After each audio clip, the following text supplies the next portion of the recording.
Good evening and welcome to our first event of the fall semester. My name's John Seidel, Director of Washington College's Center for the Environment and Society. Although I'm in the field right now with students and I can't be with you in person, I wanted to join you both in spirit and also through video because this is such a very special event. It kicks off a year-long celebration of the 20th anniversary of the Center for Environment and Society, a real milestone. For those of you who are not familiar with the center, its idea, conceived 20 years ago, was brilliant in its simplicity.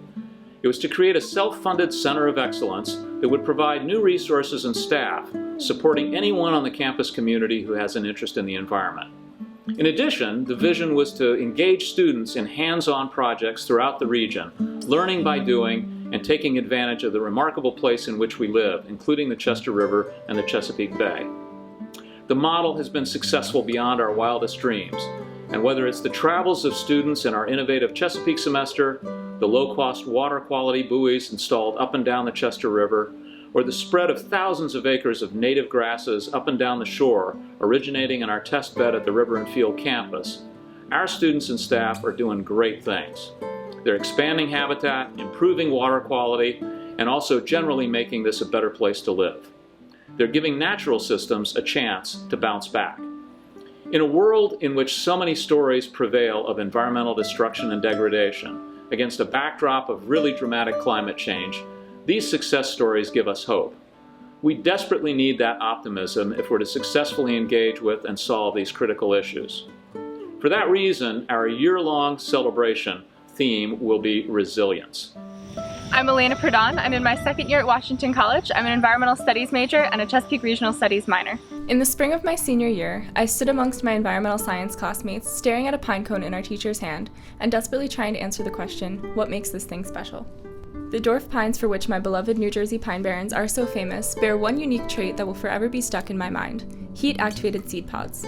The phoenixes of the forest, these tiny trees learned that the only way to survive in a land frequently ravaged by fire was to grow from the very flames that tore down the plants around them.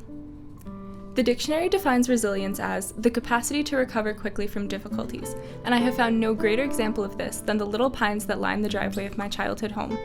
To not merely recover from difficulty, but use the constant changes of your surroundings to propel you forward is a brilliant display of the resilience of nature, as well as a model we can all follow in an ever-changing society.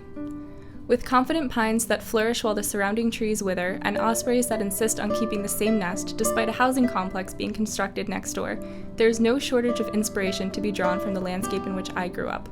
Watching the world around me change, I have learned how to be my own kind of resilient, whether I'm standing my ground or finding what helps me thrive when the ground shifts. Nature and humans have a truly remarkable capacity to bounce back if they're given half a chance.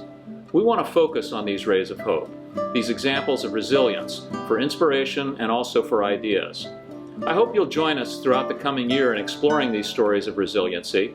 Tonight's speaker offers a great example of how, in a variety of settings, from pristine to disturbed, natural to urban, nature can provide things hidden from plain sight.